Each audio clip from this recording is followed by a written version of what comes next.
anyone who signed into the event can look at it. And all right. So this is Debunking Recruiting Myths. If you haven't signed in already, please do so. The secret word has been provided in the chat, and Meda will send it again if you need it.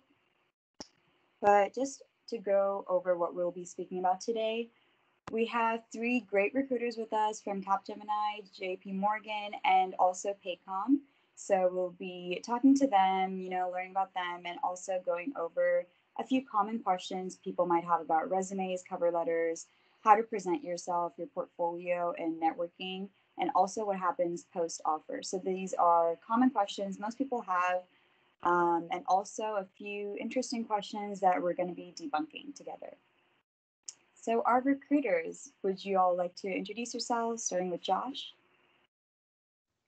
Yeah. Hey, everyone. Thanks for having me. My name's Josh. I am with Paycom. I'm a tech recruiter. I've been there for about 2.5 years now. And basically a little bit about us. We're a software company specializing in HR technology based out of Oklahoma, but we have a second headquarters that we're building in Dallas. So super excited to be here today just to chat with you all about some of these myths and some things just to uncover from our world and just hopefully give you some more insight as to what we're looking for to give you that extra edge over the others. So excited to be here.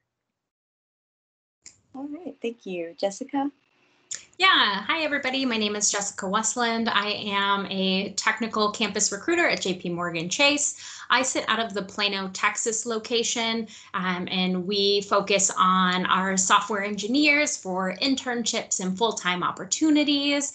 I actually used to work for Paycom for a year or so, but I've been doing campus recruiting for many years. I love this space and I love to provide transparency. I think it's so confusing as a candidate as what you're supposed to do, what are recruiters expecting of you, and I'm really excited to be able to tell you, give you, I think, a sneak peek behind the curtain, and hopefully get you guys a little bit more comfortable as you start your recruitment process this fall season.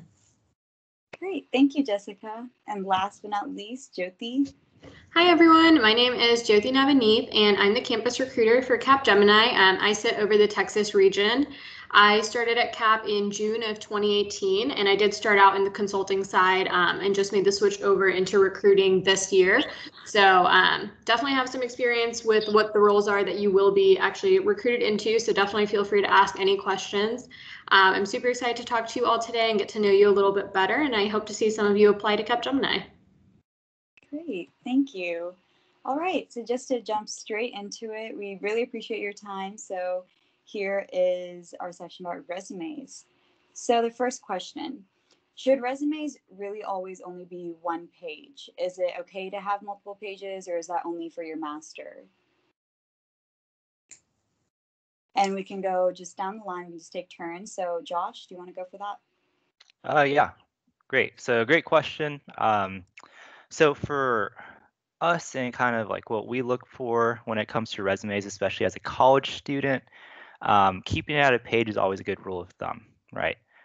We understand that you might have, a lot of things that you can throw on there, but trying to tailor your resume is ideal towards the company position that you're applying for. But at the same time, you don't have to do that for every single one. I would say try to tailor it to the position that you're applying for. So if it's mainly like a development type role, right? Throw on those projects, throw on those clubs that you're a part of, any type of like leadership opportunities that you've been doing. But try to keep that a page just because, especially at a career fair, it can be hard to look at multiple pages within that, 10-second span that you have. But being able just to identify what are those key areas that you really want to highlight. Great, okay. And if Jyoti or Jessica, if you have input, or all 3 of you, feel free to jump in, but otherwise we'll be taking turns so we can just get through all the questions that we have. Sure. Okay, great. So the next question, is it okay to have 2 columns in your resume? So I've seen different formats. People have some pictures in their resume, and 2 columns are, I've seen a lot. So how do you feel about that? Let's go with Jessica. Yeah, I would say no to the pictures. We don't need to see the logo, right? As it's okay if you're working for a small company or a big company, right? We know what a Google logo looks like. So I would totally take that out. And in terms of the 2 columns, I would actually say to go traditional, right? There's a resume format, a clean resume format that a lot of candidates use. And when you try to veer off sometimes and maybe use like a different format, or it looks really like artsy, at least on the tech side, if I'm looking at that, I'm thinking you want to be a UI developer, right? There's a reason you have a little artistic flair to it. But if that's not what you want to do and you want to be a mechanical engineer and you have all these like beautiful photos on it, we're missing the mark of what we're delivering, right? Campus recruiter is ultimately the first person who's going to look at it. But then remember, when you move over to that interview and you're actually interviewing with a manager and a team in the field, what is going to make sense to them? It's going to be that clean, uniform, right, resume format. So I would totally say I would stay away from the 2 columns. I would also stay away from the little boxes that say like beginner to expert, because you're not an expert when you're in school. Maybe you feel like you're an expert in your class, but if you write that and we bring an interviewer who is an expert in Java and you say, hey, yeah, I have 3 years in school and I'm an expert in Java, is that really the conversation that you're setting yourself up for success with, right? So I would be aware of that as well. And then also kind of hit back on Josh's point, do try and tailor it to a 1-page resume, because if a recruiter has 1,000 applications that we're looking for, are we going to get to page 2, or are we going to be able to kind of look at the first one? So I would always have like a strong reviewed resume. And then again, from my stance, I would definitely go that traditional resume format rather than the 2 columns. Okay, perfect. This one's for Jyoti. What matters more, classes, technical and education experience, or organizations, leadership, and extracurriculars? So this is along with work experience or even projects that you have, but this is the other sections basically. Yeah, so I think that's a great question, because I do think a lot of people get confused about this. I would definitely say organizations, leadership, and extracurriculars. Just with when you put your classes on there, for the most part, we are recruiting at least for us, like we have our core schools that we recruit at really heavily. And so if I see your degree plan on there, I pretty much know what classes you're taking already, since we've had so many people come in. So I don't really need to see it listed over and over again. Versus like with the organizations, leadership, extracurriculars, I think there's a lot more room for you to actually stand out and differentiate yourself, because those are the things that a lot of people don't do or don't have, and it's a way for you to shine. I would say the one caveat with that would be if you're, say, a business major and you're trying to apply for a technical role and you've taken certifications on the side, or if you've been doing additional classes that differentiate you from your major, then I would definitely go ahead and list that. But for the most part, I think you're definitely going to be able to make a better impression with the organizations and extracurriculars. Okay, that's very interesting. I thought it would be the other way around.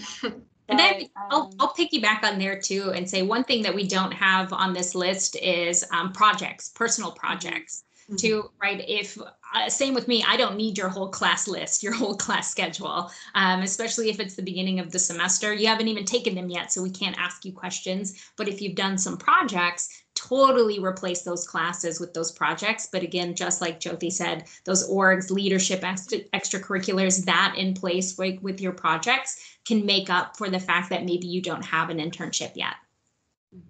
Very interesting. Okay.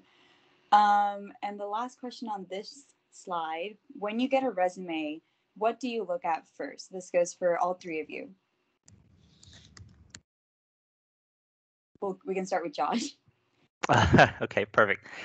So for me, I mean, it's going to segue, I guess, align directly with the question that was right beforehand, right? What are those orgs? What are those extracurriculars? What are those projects that you've been working on, right? What kind of things can you identify to set yourself apart from everybody else?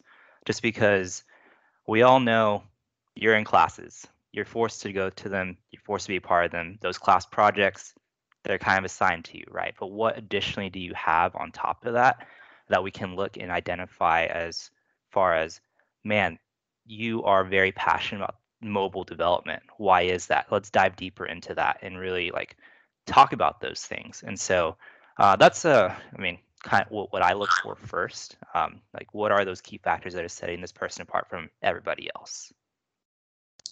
So for me, the first thing I look at is, what are you studying? And when is your grad date? Because sometimes people won't even put a grad date on a resume. And I have no idea if you are giving me a resume as an internship candidate, as a full-time candidate. If you say you started in 2018, I'm not going to assume that you're graduating in 4 years. Are you going in 3? Are you going 5? So you can always list anticipated May 2022, or right, whatever you think that grad date is going to be. That immediately helps the recruiter know which position you should be considered for. Also, again, your university, and making sure that that section is very clear, and typically at the top, right? Because right now, when we're looking at it, right, hey, my name is Jessica Westland. I go to this school and I'm studying this. Here are my badges of honor, right? Here are the technical skills that I know, and here's how I learned them. So I want to see that stuff at the top, right? Because then the rest of it, we kind of paraphrase and kind of look through. But if you put your school and those really important informations at the bottom, then we've spent all of our time trying to go, right? You read top down, you don't read from the bottom up. So always you want that heavy information at the top. So that's what I would be looking at. Again, your school, your area of study, and then what year you're graduating. So then I can kind of understand what the next steps would be. Yeah, I'm going to pretty much just repeat what Jessica said, but I strongly encourage everyone to have your graduation date for sure. I know it might sound kind of silly, but like mentioned before, like if we're getting, 200 applications for one role and everybody else has a graduation date, it's not that likely that I'm going to follow up with the 15 people that didn't have their graduation date to make sure you're applicable for the role. I'm just going to move on to the other people that I know for a fact I can bring into an interview. So it's a really small thing, but it makes the recruiter's job 1,000 times easier, and it's just more likely to get it reviewed in the first place. So I would definitely say have those 3 main things at the top: your school, major, name, and graduation date, because that saves a lot of time. And then, yeah, I would go in order of importance going down that, like your most impressive project or your favorite internship that you think you learned the most in, put that at the top, because those are the things that we spend the most time on. And then if you've already blown us away there, I don't need to read every single thing that you have listed under that. Very interesting. Okay, thank you. So now we're going to go on to our first myth that we're busting. Physical and paper resumes received at intern fairs are thrown away as soon as the fair is over. So do you actually keep these resumes, or do you just look at online applications? We can go down the line, starting the other way around if you want. Jyoti, do you want to go first? Sure. So I do not keep the resumes personally. I don't think there's anything wrong with giving them to me, because I will take a look at it as soon as I have it. So it helps me more in terms of, if I talk to you and you walk away, I'm able to have something to like jot notes down from our conversation, or like something that I think would be helpful. So I definitely still think it's useful to have your resume and be able to pass it out. And at the end of the day, if I need to throw it out at the end, it's not that inconvenient, but I think it's useful to be able to quickly see what you have while we're having that conversation. And then it can help with, like, if it has your contact information and I know right away I want you to apply for a role or bring you in for something, I already have that information in my hands. Totally agree. Also, a paper resume is not an application. So I think that's Right. probably the biggest misconception of, well, I gave you my resume. That's great. Now we know a little bit more, right? It's easier for us to refer back to it. Maybe if there is a colleague who's looking to hire something and that resume could be a fit, we can hand it over. But I would not say, right, handing a resume is the end all be all. All of a sudden you're going to get a phone call for that next step. You always have to follow the process. And I think that's a repeated thing you'll hear, right, is make sure you apply online, make sure you apply. We love the resume, but we absolutely need a application just legally, right, to follow the steps needed. So I'd say just remember that. And unfortunately, yes, a lot of our resumes just get put into a folder in a closet for a while, just in the off chance that we might need them. Okay. Yeah, same. I mean, I don't really have much to add on to that. I feel like Jyoti and Jess really covered it. So mine is just very similar to them, where great, I'll review it, we'll take a look at it, might put it to the side, maybe take it home in a folder, not home, but to the office in a folder, and just kind of stays there for a little bit. We typically, for those that are really interested, will definitely apply, as soon as they can. And just really want to piggyback off what Jess said. Sometimes there is that misconception, well, I checked in with you and I gave you my resume, so therefore I applied, right? And so it's not always the case. Right. Okay. That makes a lot of sense. All right. This myth, cover letters are actually never read. So do you actually read them when people submit them, or do you just look at the resumes? We can go with Jyoti again. I, again, don't really read the cover letters. If they're there, I'll skim through it. For example, just to make sure you put Capgemini as the company that you're applying to in the right position. But other than that, again, unless I think you have a really compelling story to tell, like you're making a career switch or you're trying to apply to a job that's completely out of something that I would expect from looking at your resume, then I think a cover letter is a great way for you to get that point across. So like I said, I'll take a skim at it. But if it's just going to be like your basic generic, I'm a fresh grad, like looking for a new job, these are my skills, then you're welcome to submit it, but I don't think it's really adding anything to your application. I'll piggyback off that and say I don't look at them. It's most of the times if I do, just like she mentioned, the wrong company is on there. It happens all the time and you shoot yourself in the foot. So you would do so much better just not even put a cover letter than the wrong cover letter. So be aware of that in the jobs you're applying for. It needs to be intentional, not just a, hey, here's my cover letter. Like she said, it really needs to sell what's happening that is not on your resume. That is the exception, right? Here is a story as to why I'm applying, and this is the reason why I'm providing this over to you. Maybe a few times when I was doing mechanical engineering recruiting, a hiring manager would ultimately go down to who has a cover letter and let me read what they're sharing. But in like the software space, really not using the cover letters again, unless you really have to paint that story of why you would like to be considered and why you're eligible for that role. Okay. And okay, sorry, Josh, but I actually have like a follow-up question to that. So if Josh could take that, would you suggest making a cover letter template or like a general template and then editing it according to company, or would you prefer seeing someone actually write a cover letter specifically for that company? I mean, I would say don't necessarily try to reinvent the wheel, right? There's thousands of templates out there for you to choose from, and so save yourself some time, make it easier on yourself. We're not going to know if you took it from like this specific template, right? Unless you and all your friends submit the exact same one, then we might have an idea. But just try to tailor it to that company if you're going to write one.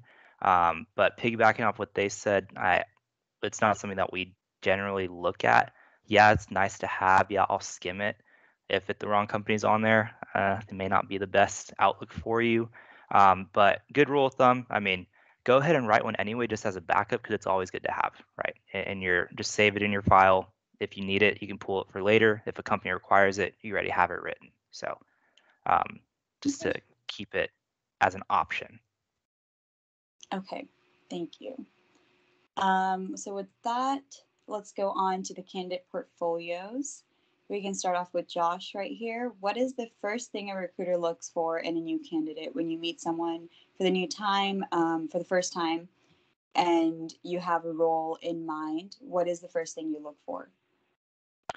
Gosh, man. Well, first thing, does the major fit, right? Is what you're studying, like what you're pursuing, does it fit? If it doesn't, tell me your story, tell me why. Like why this piece, why this position, and then let's dive deeper into that.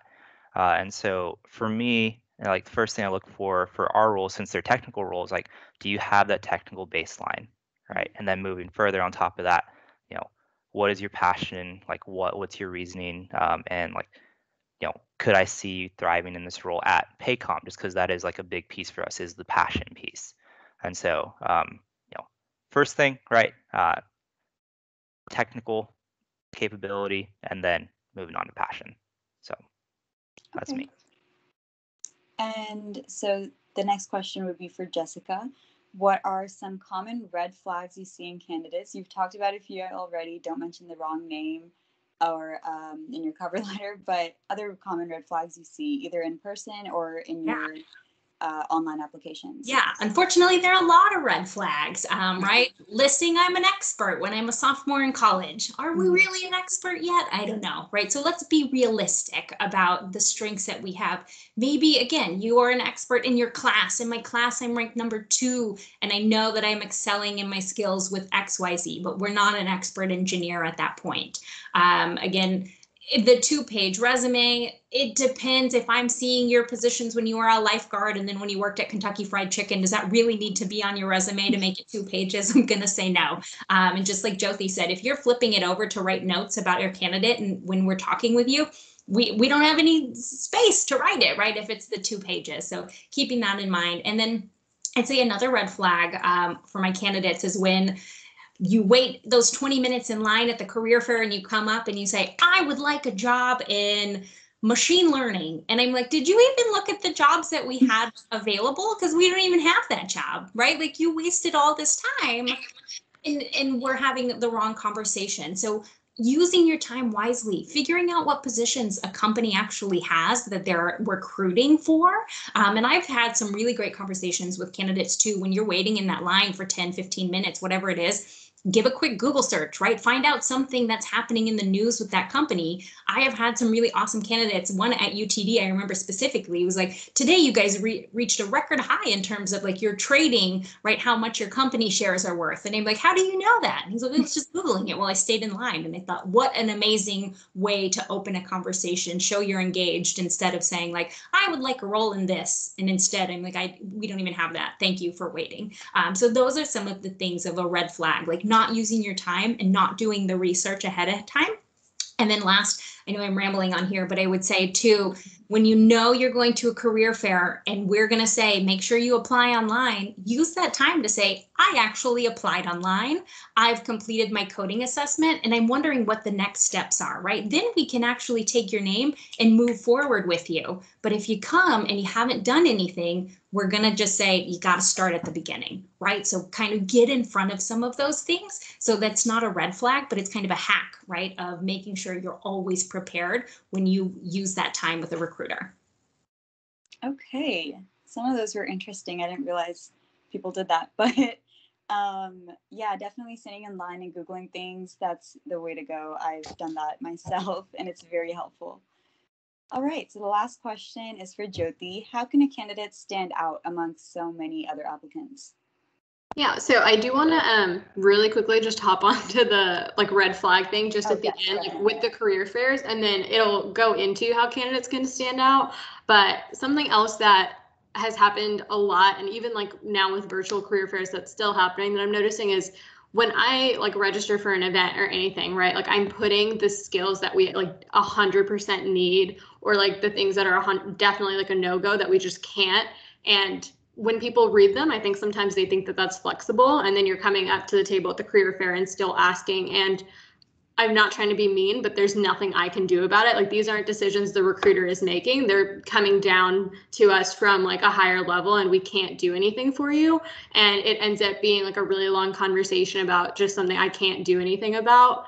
And additionally, like with coming to the Capgemini table and not knowing what Capgemini does, and then we're spending 10 minutes where I'm just explaining to you our company, you can always ask more detailed questions. I completely understand if you don't fully get what the technology consulting space looks like, but that's a different question than just coming up and asking what we do. Like going off what Jessica said, you could literally stand in front of me and Google Capgemini, and I would still view that better than you coming up to me and asking me that question. So that's definitely something that I would say in terms of red flags, and then tying that into how a candidate can stand out. Like really, if you come prepared and are if you even just have 2 or 3 questions that are well thought out and you know what you're looking for, even if you know the answer, like it really doesn't matter. But to us, it seems like, hey, like this person knows what they want. They're asking good questions. They're genuinely interested in this role. That makes such a big difference. And you'd be surprised how many people don't do it. And it will really, really help you, especially in a career fair where we're talking to so many students in a day. It just makes such a big difference. So I would strongly recommend that in terms of an in-person thing that you can do. And then with a resume, I know we're kind of harping on the same points over and over again, but really just having it organized in an easy to read format and having all the vital information on there is going to do a lot for you, and not having like weird fonts or have it be in like 16-point font to like hide the fact that you only have one job experience. Those are just, they're not things that like we're not going to pick up on. I would rather you were just honest about what you've done and have that listed on your resume, and then we can go from there. Okay, duly noted. Thank you. All right, so our myth for this: GPA makes or breaks your application. Past a certain level, I've heard some companies don't really care if you're above 3.5. 3.5 or 4 is the same thing, or 3.0 and 4 is the same thing to some people. So, like, what do you feel GPA? How much does the GPA actually count? And Josh, we can start with you. Yeah, so for us at Paycom, it's a pretty big thing if you're on the line of like a 3.0, right? We do have a requirement. It is a 3.0, and so that is, not every company has that, but we do, and some, a lot of companies are different. But as far as 3.0 to like 5, like 4.0, that area, those are things that yes, we will look at and might look at, but at the same time, it's not going to be an absolute make or break for us, right? We look at what are the projects that you worked on? What have your involvements been? What are the things outside the classroom that you've done, like personal projects, like especially? And so, we understand if you're kind of spread out, right, doing all these different things, your GPA may not be the highest, and that's totally fine. I mean, I would rather move forward with a candidate that has a 3.0 but had leadership experience and was doing all these other things rather than a candidate that had a 4.0 and just went to classes. And so not always make or break, but it can make a difference in some cases. I'd say if you don't list your GPA, I'm going to assume that you're under a 3.0. I think that kind of is like the cutoff. And if, again, you have a company like Josh's that has like a stricter, like, hey, we need to see this. If you at least put the 2.9, you could say, hey, I'm right on the cusp after this semester. I'm so excited. I'm going to get to where I need to be. For JP Morgan, we have a suggested GPA. And so it does help to see that. I might even put it on up to like a 2.8. Maybe not 2.5 or below, but then at that point, get rid of all your extracurriculars and really focus right on your classes. I think at some point there's got to be a give, but I don't know if I'd say it will break your application, but providing that transparency, and just like Jyoti said, if she has 100 applications and people are missing their grad dates and their GPA, she's going to have 80 more that she can pick from that already present that information. So again, the more transparency you can provide us definitely helps. Yeah, I would definitely say always have it included if it's like exceptionally low or you want to be able to talk about it. Then again, maybe that's somewhere that you choose to include a cover letter and you talk about why your GPA is significantly lower and like if something happened or if you're working to make it better. I think there's other things you can do. So I wouldn't just take it out completely because it will lead to us just assuming it's really low or you just forgot to add it on and that's not helpful. But yeah, I wouldn't say like it's going to completely ruin your application if your GPA is lower than say like our suggested guidelines. We don't have a hard cutoff where we just won't look at your resume anymore. So we're still going to look at it. And if, there's enough other things that we find like can justify your GPA, then that's totally fine. So I still think it always benefits you to still include it on there. Okay, great to know. All right, next myth. Technical skills are more important than behavioral. So these are the languages, the Android development workshops, the R workshops, Python, like everything technical and maybe not class related, but still technical that you would do by yourself. Are these really more important than behavioral? And we can start with Josh again. I would say, yeah, in a way, just because, you're applying for a technical role, right? And at Paycom, right, we hire software developers or application security analysts. And so we do have a baseline of what we look for. And, if you meet that, that's awesome. If you don't, unfortunately, we're going to have to pass. But behavioral skills, those are absolutely just as important for us, right? Culture is very high on our radar. And but I would say for us, having that technical piece is going to be an absolute must. But then the behavioral piece kind of puts you over the bar. And I'd say the same for JP Morgan. There are so many candidates that we'll interview and we'll just be like, but they're such a nice student, but we don't hire nice students, right? We hire technical students for our technical roles. And then we have other positions that might not be as technical. And I think ultimately, if you're studying in a technical field, you're probably going to get paid more because that job is harder and requires technical skills. So you are going to want to make sure that that is highlighted as well. And there are positions where you can be technical and behavioral as well. And I think ultimately you need to figure out which position you're applying for. But if you are like, hey, I want to be a software engineer, that is 100% what I want to do, then that is what you need to be able to like behaviorally sell that as well, right? Talk about your technical projects and experiences, but looping in technical classes or projects that you've done. But for me, I would say false myth, technical skills are true. Technical skills are more important. For me, absolutely, I would want to make sure. And in our interviews too, ultimately, our technical interviewer gets the final say if we're kind of on the fence, because we need the technical skills more than the behavioral. So I'm going to go a different path with my answer, just because, to be fair, we are also a consulting company. So at the end of the day, you're always in front of a client with us. So it is important for you to have technical skills, and there are some jobs at Capgemini that are just purely coding. And if that's what you're going for, then yeah, like I don't really care about your behavioral skills. I want to know that you have the hard technical skills. But most of our positions, even if you are going to be technical, you will be working with a client and you will be working with their team. And so I have often seen like during our interview days where they'll say, hey, like they might not be as technical as some of the others, but they're very coachable and I can teach them all the skills I need to teach them, but you can't teach somebody how to talk to a client. So again, like it's always going to depend on the job you're applying to. For us, since there is just that behavioral aspect that is so important, I would say it is a bigger deal for us. But at the end of the day, if you also don't have the technical skills, it's not going to matter. So I would still say the technical skills are very important, but we probably have more of a 50-50 mix. Okay, great to know. So it basically depends on the job and the company as well as the role. Okay, so now we'll go on to networking. Wrong slide, sorry. We can start with Josh here. What is the best in with companies? So how do you get people, what is the best way to talk to a new company, to a new recruiter? Is it through career fairs, applying online, emailing, LinkedIn maybe? Yeah, I mean, I think all those avenues are great. For us, and kind of like the best thing that we can see is coming out to our events, right? We have events that we partner kind of like with what we're doing here today with you all right? Or just our own specific events at company, or I guess virtually or in person. Same thing with career fairs, but kind of getting that in-person feel for me is always the best thing, right? I'll get cold emails, cold like LinkedIn messages, and sometimes they're pretty vague where they're like, hey, I came across your profile. I'm interested in this. Here's my resume.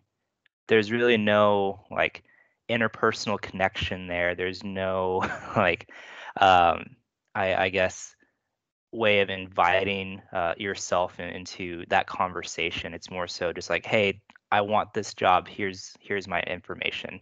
And they're like, all right, well, that's great. I mean, I'll just throw you in with the rest of the people that have applied as well. And so it's all about creating that relationship and starting out with telling your story, sharing your why, showing those pieces that you can find that connection with that individual that you're trying to reach out to, whether that is in person or like through email or LinkedIn. For me, I mean, I would say right now, since we're all virtual, LinkedIn is probably your best shot, or meeting at a career fair or a virtual event. Okay, got it. And just to mix it up a little bit, let's go with Jyoti for the second question. Should a candidate always reach out after a fair or an interview? So do you like hearing back? Usually I've heard the answer is yes, but if you haven't even applied online during a fair and you just talk to a candidate or to a recruiter from the candidate side, then should they reach out asking more without applying, or how would you prefer it? Yeah, so I would strongly recommend reaching out, but I would say just be thoughtful about how you reach out.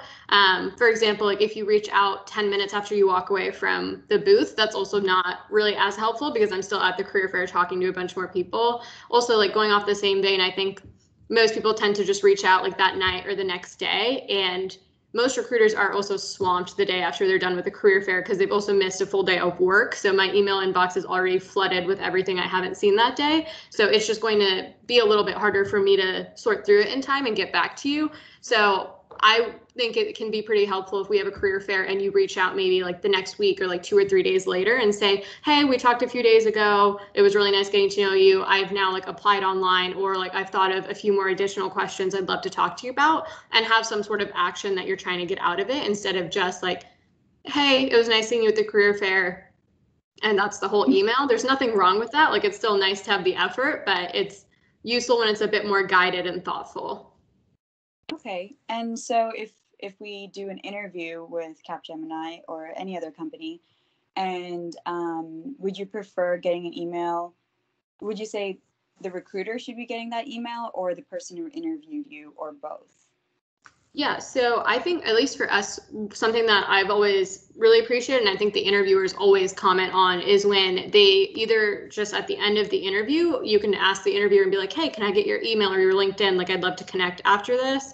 And then sending them a thank you after, or even reaching out to me and asking for your specific interviewer contact. That's always something I'm happy to share. And again, just not very many people will do it.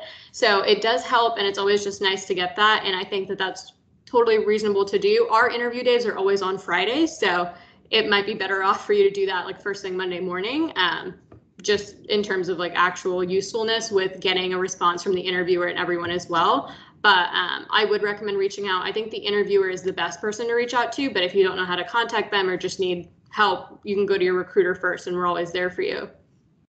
Okay, thank you. All right, so the next question for Jessica. How does a student with no prior family or friends in a company get a referral from it? So if you know no one, you know about the company, you're really interested, but you don't have any contacts, even through UTD, even alumni, no one is there. Yeah, so I'm going to kind of touch on a little bit, right? I think it's different for every industry. When we talk about reaching out to your interviewers, I discourage that from my side because we're a large financial institution, right? And so normally I'll give you access to my email and then I can forward it on. Our engineers also can't email externally. So even if they emailed them, they wouldn't even be able to respond. So are you feeling discouraged, or can I just say, hey, they're not going to be able to respond, but I'll send it over. Also, I worry too, if you have access to my interview team, are you going to be asking them for a follow-up and going directly to them, or are you going to be coming to me, right? So you always want to kind of filter that through your recruiter. We'll know the timing. We can facilitate those conversations, right? We have an interview team that helps support the hiring decision, but ultimately, right, that's what the job of a recruiter is to kind of facilitate that for everyone. And then I think I want to kind of tie back to the first one, like the best in with a company. I think one thing to remember is when we talk to candidates, it's typically the same conversation over and over and over, right? You have your elevator pitch. Hi, my name is Jessica. I'm a sophomore. I'm studying computer science at UT Dallas. I recently had an internship with blah, blah, blah, blah, right? You guys probably all have the same pitch. When I hear that 100 times, it's really hard for me to remember who I was speaking with. And it isn't until you start to actually break that and talk about something mildly personal. I also have a cat named Tommy, and I did a project this summer and I named it Tommy Cat because I love my cat. I'm going to leave remembering like, oh yeah, I remember that kid talking about Tommy Cat, right? You might remember something that's a little more personal. And I actually just got a message yesterday from a student from a career fair, and he's like, hey, I met you last year at the career fair in the fall, and we talked about postage stamps, right? You thought it was funny that I have a collection of postage stamps. I'm like, no way, I totally remember that conversation. Do I remember that he went to school on top of the 100 other people? I don't. But when you allow yourself to have a mildly like personal conversation, at the end of the day, that's what it's about, right? Having that person-to-person human interaction more than just I do data sets and this is my GPA. So a few things to think about. When we talk about referrals, I think this is a little like kind of a red flag for me, because just like we mentioned, those blank emails that I get on LinkedIn, hey, I want a referral to get in. I'm like, what does that even mean? Or, hey, here's my resume. What job am I a fit for? I'm like, we have 3,000 jobs open. You want me to go through every single job and tell you what to apply for? Like, at that point, you're being a really bad candidate to work with, right? Tell me what job you applied for. Tell me what job you're interested in. So then it might be easier for me to find the recruiter handling that position. But be aware of the ask that you give to someone, right, at a company when you think you're doing like, hey, it's great, I sent 100 messages a day, but did you like get blacklisted from that? Like, is that something somebody's going to respond to, or did you actually send a good message? And so the idea of referrals, again, this is going to be different for each company. Within a bank, for us, a referral means we need to log it so that we are not breaking any like governmental guidelines, right? Hey, all of a sudden the CEO of Jamie Dimon, or like the son of Jamie Dimon's trying to get a job, and we need to make sure, right, we're not breaking any rules in that regards, right? And in terms of referral, I think it really is going to be different. Also going to be different depending on the program or the position you're going for. Is it a position where it's one position on someone's team, and so you know someone who can get you, right, access to that? Or is it like me, where it's a development program and I'm hiring 100 people? Everyone has a fair shot. So I'd say if you're asking for that referral, or you're thinking that's the way into the door, be super intentional about your ask and what you're actually trying to do. Is it have a conversation? I have other people who are like, I would love to chat with you. Please, I want 30 minutes to tell you more about my experience. And I'm like, what did I get out of this? You're just asking for my time. Again, you want me to find you your job. You want me to have a phone call with you, right? There's no connection. So think about that before you send those messages. It might feel like you're ticking off a box, but can you send only 3 a day and actually have a conversation? That to me is way more important than any referral or the idea of that, because again, the recruiter is going to have those connections and be able to help you. But I would love, like, I love first that we're Josh, Jyoti, and Jessica today, brought to you by the letter J, but would love to know if you guys have a similar piece. I'm sure your LinkedIn's identify stakeholders who are the users of the system. They are stakeholders, because if they don't like the system, I'm going to hop in really quickly as well. I would like to answer that question too.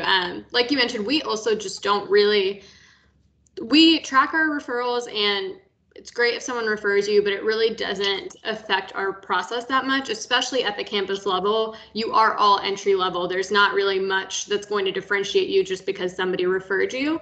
I think it's going to make a lot more of an impact if you've been doing the other things we've been talking about, where you've been reaching out thoughtfully and you've been attending our events, and we recognize your name and we know who you are. That makes a lot bigger of a difference than just like, hey, like I really need a referral to get into this company. And I really want to strongly touch on Jessica's point of like, don't just ask for a referral at the end of a conversation. If we've had a 10-minute conversation and it was all focused on you asking me questions about Capgemini, and then you just ended off with, oh, also, can you refer me to your company?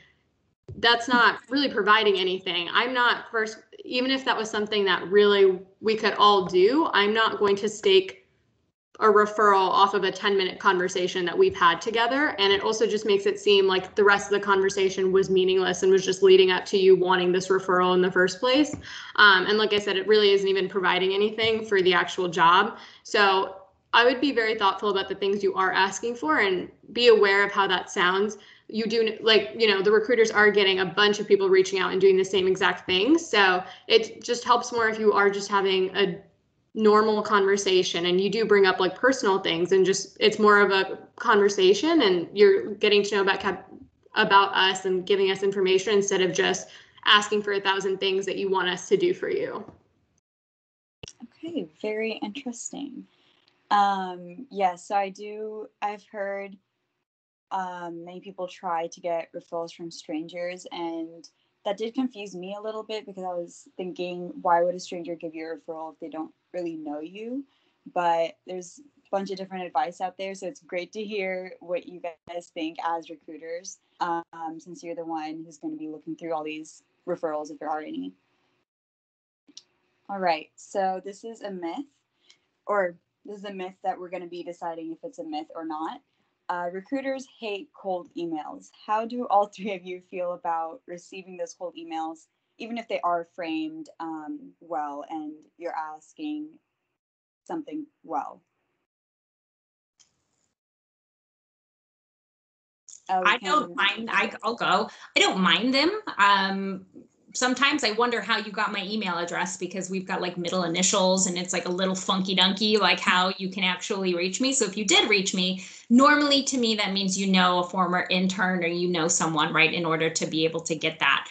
If you have your resume, hey, I applied for this position. Hey, I did my coding assessment and I'm all ready to go. And I just wanted to know, like, how quick is the recruiting timeline? When are your interviews? If you've prepped everything and you found me and you're like a good candidate and you meet the requirements, I think that's also another piece too, like reading the actual job requirements and making sure that you're like a fit, then I really don't mind it. But I've also seen some other candidates who've wasted about 4 or 5 hours of different team members trying to get to a recruiter. And then ultimately you're not even a fit. Like you're like, that's cost like $1,000, right? Of like company time. And now like, no way, we're going to remember your name. So I don't mind the cold emails. I would probably say like cold LinkedIn message. And then if it is a good conversation, then I will give my email address out and be like, why don't you email me over your resume, follow up on what we've talked about, and then I'm willing to take it further. But again, it's got to be a fit, and I wouldn't be disappointed, right, if I email back and be like, hey, thanks, but no thanks. Just kind of be ready for that as well. Okay, interesting. Josh and Jyoti, do you have anything to add to that? Yeah, I mean, I'll say I'm similar along the lines as Jess. Like, I don't mind them, but at the same time, it's not going to be like the one thing that gets you in, right? It's Right. You really have to identify like what are you putting in this email? Like, what's your thought process here? Like, why are you reaching out in this fashion? If you got it from a friend, definitely put that person's name in there and like, hey, my contact so and so gave me your email and to encourage me to reach out to you because of X, Y, and Z, and this is the position I'm interested in, and here's how I'm a good fit. If you just give me a cold email and say like, hey, I want this job, that's great.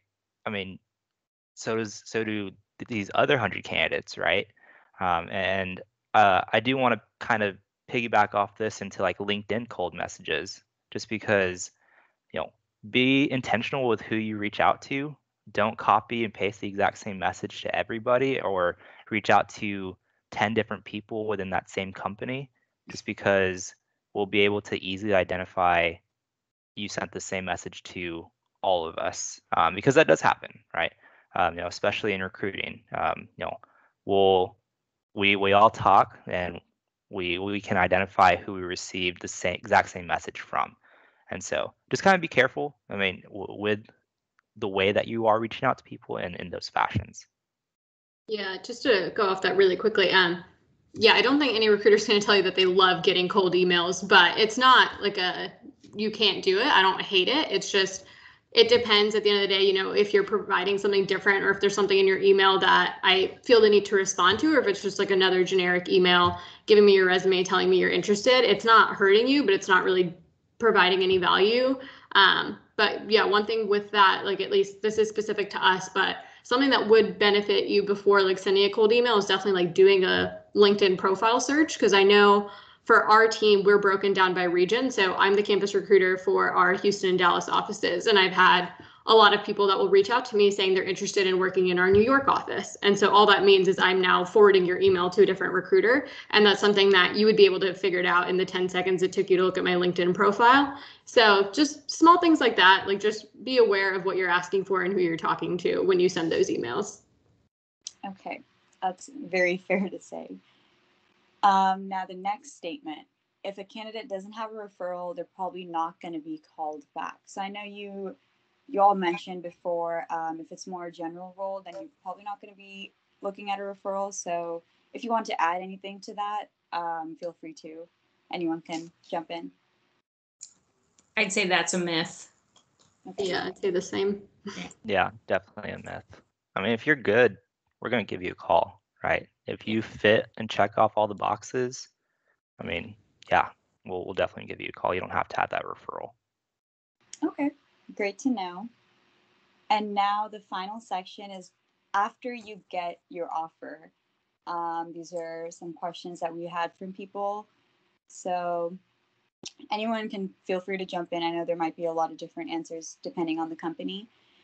Should recent graduates request to increase their offer package, or is that not advised? So this is the first offer they're getting, or the first offer from that company that they're getting. So would they, are they supposed to sort of negotiate it or not? So I'll say for my program, we have a set entry-level salary and we have a set internship. I say, why not ask? I mean, the worst that I can say is no, actually it's set, right? And actually go into the details of why it's set that way. However, I don't mind sometimes when someone's like, do you think maybe you could raise it $2,000? But when I have someone who's like, I would like $15,000 more, I'm like, oh man, like we've got an issue, right? Like, are they going to be a problem when they're an employee? Do I need to kind of watch this? Do they have super unrealistic expectations? So I would be aware of that. I know some companies can negotiate a little, but I think having the conversation or even asking is okay. Just be ready, right? The worst thing that we can say is no. So for me, I wouldn't be able to negotiate on the salary for like our set development program that I hire into. Yeah, and just going off that too, yeah, same thing. We don't negotiate our entry level salaries either, and there's no harm in you asking. I'm not going to be offended. There's just nothing we can do about it. But I will say, just be respectful in the way you ask. Like, don't just say, "Hey, I need like $90,000, and that's what I want." Like, I've had some people that have asked very thoughtfully and been like, "These are the reasons I'm looking for more money," but like, even something as simple as, "Hey, I really appreciate the offer I've been given, and I am." Not like, just the way you phrase it, just being conscious of that instead of just going at it with, I think I should be making $10,000 more. I think that's just a better way to approach it. Okay. Yeah, I mean, I'll just piggyback off exactly what they said. It doesn't hurt to ask, right? The worst thing that can happen is us just saying, sorry, we can't do that, or we can't meet you there. But definitely piggybacking off what Jyoti said, if you're gonna do it, have your reasoning behind it and share like why that is. And so it's not necessarily up to us. We'll have to pass that off to for approval if we are able to do that. And then typically it goes up like the different ranks. And then it can either get approved or denied. But if you're going to do it, definitely do some research and have, I guess, reasons as to why you're doing it. Okay. And so I just realized the heading is actually wrong for the slide, so please ignore that part. But the next question, if a student is unsure about a decision, is it bad to back out of an offer that they already accepted? So I would like to take this and read the Code of Ethics from the UT Dallas website, which I just pulled up, because this is the real thing.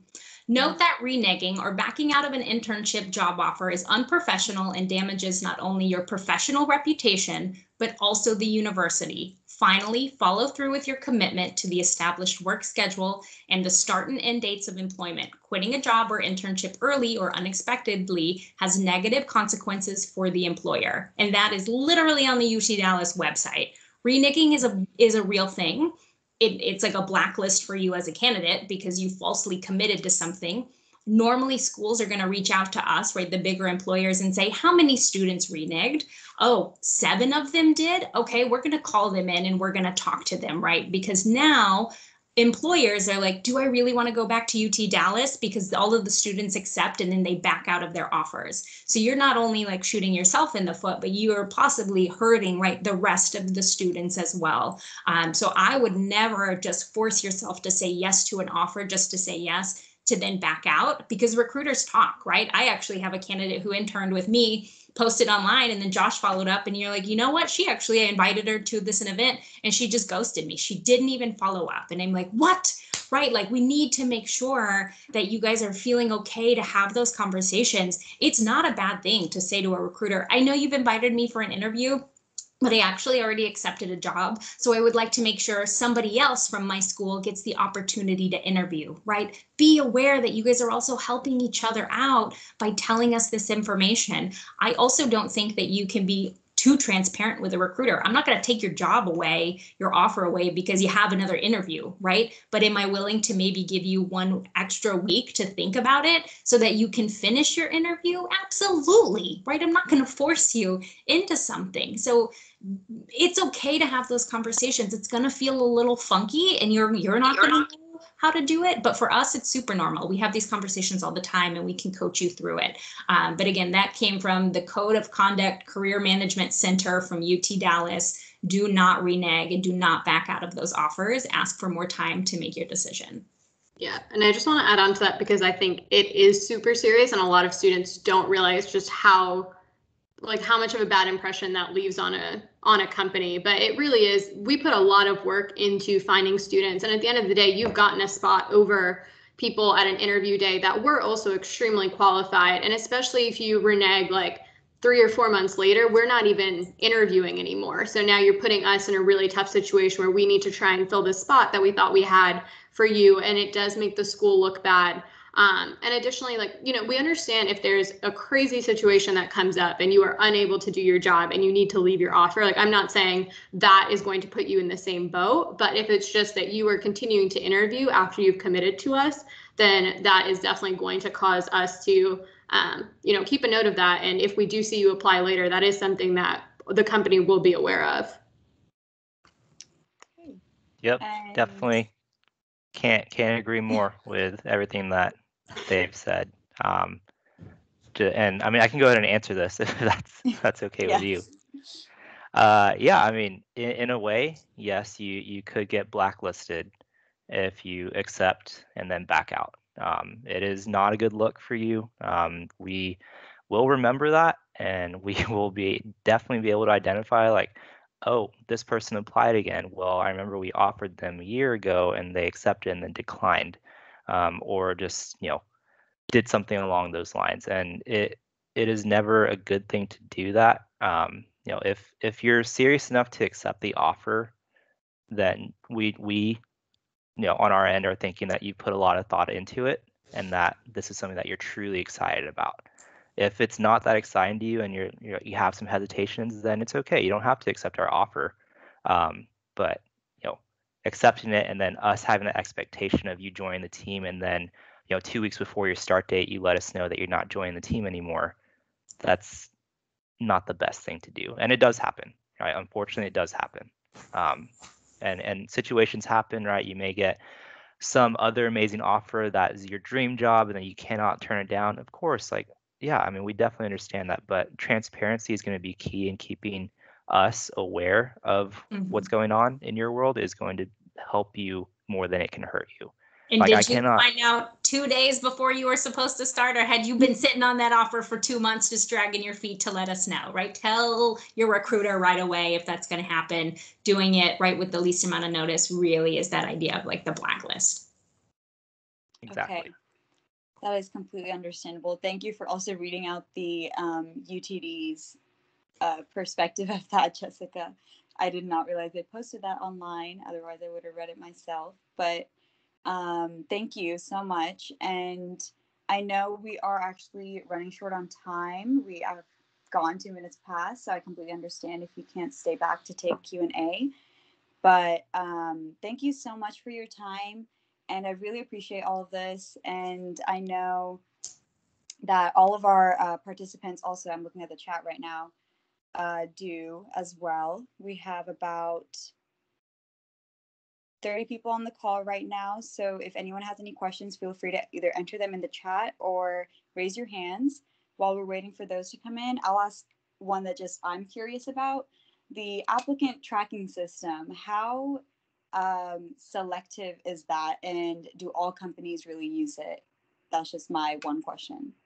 So applicant tracking system is just how you apply online. So I'd say all companies use some version of it. I think it is a myth that all companies have an algorithm that reads what's on your resume. Every company I've worked for, we read them ourselves. Do we have a team to kind of go through and reject the applications that don't meet the minimum requirements? Absolutely. So if you get rejected right away, you probably should know if you read the minimum requirements and you know you didn't meet it. But that would be typically why you get the rejections right away. And then from there, recruiters actually like read the resumes and kind of decide what we want. But applicant tracking systems, unless it's like a tiny mom and pop shop who just might like only work on like LinkedIn and get the jobs that way. But otherwise, that's just our normal like system that we extend offers and look at applications on. Okay, that's great to know. Thank you. I don't currently see any questions in the chat right now. Hey, Cindy, I think there are actually, yes, two questions. So there's one from Tamara, and she asks, is it bad practice to ask a recruiter for more information for the technical interview? I would just say in general, it's never bad to ask for more information if it's something that's going to help you prepare. I think it shows that you've probably read what is expected of you and just have some questions to help you be prepared and do well. So I would say no. Yeah, I would definitely say no. Like it helps you kind of get a little bit more of an edge. We can't really share everything that's going to happen in the interview. We can't give you all the extreme, like I guess, minute details that are going to happen, but it can definitely help you, throughout that and kind of process what you're going to expect. Okay. And the next question we have in here, when walking up to a recruiter, is it best to introduce yourself and then go into your elevator pitch, or to introduce yourself, establish a personal connection, ask some questions, and then go into your elevator pitch? I don't know if you really need an elevator pitch, right? Like that's the idea of walking up and establishing a connection. Hey, I'm here. I'm a computer science student, and that's why I'm at the career fair, right? Like that's probably, we understand that. Or hey, I'm a sophomore here. I'm curious to know a little bit more about you. One thing I feel like most students never do is ask me what my name is and what I do for the company, right? Like, oh my goodness, you're missing a big mark. Am I a hiring manager? Am I an engineer? Am I a recruiter? The way you're going to talk to me, knowing that information is going to change the way you should have that conversation, right? If I'm a technical hiring manager, then you can talk a little bit more of the tech. If you're talking to a recruiter, I joke that you should be telling us about your technical projects the way you would your grandma, right? Can you like make it fun and exciting and get us excited about it the way you try and excite your grandma about something you're doing for school, right? Make it fun, have a good conversation. I almost would like kick away your elevator pitch, know that those are the things you need to talk about, right? That's the skeleton of the conversation, but allow for it to be a real conversation. Because again, that's what we remember. If I have 100 elevator pitches and I have 2 real conversations, I'm going to remember the 2 conversations. Yeah, and going off that, I mean, I think like the whole point when we were taught elevator pitches in school was right when you have like 1 minute and you need to get everything you have out as quickly as possible. That's the whole purpose of an elevator pitch. But when you're at a career fair, you are trying to use the time you have with the recruiter, whoever's there, to learn more. And if you just throw your elevator pitch at us, there's really not a whole lot for us to go from there. That does just kind of end the conversation. Versus if you actually try and make a connection or just talk more casually, it's probably going to lead to a more productive conversation. Definitely. Okay. And I see we have a question from Anusha. She has her hand raised. You can go ahead and unmute if you would like. Hello, my name is Anusha Jain. And first of all, I just want to thank you all for coming and providing all of this useful information. I greatly appreciate it. My question was actually specifically for JP Morgan. So I recently finished the whole application process, and I finished the Pymetrics coding challenges and the hire view interview. So one thing I was struggling with is having that human-to-human interaction where I really bond with the recruiter or the hiring manager. So do you have any suggestions or any advice on how to take the next step and connect with the company directly? Yeah, so this is a great opportunity, right? Recruiters are here on the call. I work for JP Morgan and I handle the Plano office. So sending a follow-up on LinkedIn, hey, I was in the audience today at the SWE event, right? And I really loved your take on XYZ, right? Show us that you participated and you didn't just see that like JP Morgan was doing something and you're trying to like hop in. In terms of hiring managers, we don't actually just like share the team you're going on until like 2 months before you start. So talking to a hiring manager would be very difficult, again, in the idea of like a development program. But yeah, absolutely. If you finished your application, done all that, this is the time to send me a request and say, hey, I've applied, I've done all my tests. I was wondering what the next steps in the process are. That's when recruiters can actually take action and give you real information rather than just apply online. So remember my name, send me a LinkedIn and try and make a clever connection. I know you guys are limited to write like 30 characters or something, Right. but always be intentional about what you're trying to say and make that connection. Because I'd say at any given day, I have 20 to 30 people sending me requests and maybe 2 of the 30 actually write a note. So I tend to read the notes before I accept somebody. Okay, thank you so much. Great question, yeah. Okay, and since we're running low on time, I will only be taking the 2 questions left in the chat for now. I have received mixed opinions on this, but how does non-technical volunteering experience look on a resume if it is extensive and over a long period of time? Also, is an objective statement important? I feel like your objective statement is I'm a hardworking student looking for an internship. We're looking for a full-time opportunity in a computer science role. Or like right as a mechanical engineer. So I might take out the objective unless it's something super crazy. But the objective should be, right, I'm trying to get a job. So it looks like Josh and Josie like shaking their head yes to that too. So that's my spiel on the objective, but I'll give them the opportunity to answer the other part. Yeah, I mean, I would say for the objective statement, it's not necessarily needed, especially if you're applying for that job or if you're meeting the recruiter at the event or the career fair, right? That is your purpose and intent, and you can kind of say that instead of writing it on your resume, and it saves you space, right? It gives you an extra line or 2 for other things that are more important. I don't remember the first question though, but Jyoti, I'll let you chime in. Yeah, I mean, I'd agree with that. At the end of the day, like everyone's objective is to either get the job or get the internship. So you writing that on your resume isn't going to really change anything. I think the first question was related to non-technical volunteering, Yes. yeah, or being too specific about it. You said, how does non-technical volunteering experience look on a resume if it is extensive and over a long period of time? I think all volunteer experience is amazing to include on your resume. Nobody's ever going to see that and think like, wow, why did somebody tell me about that time they volunteered?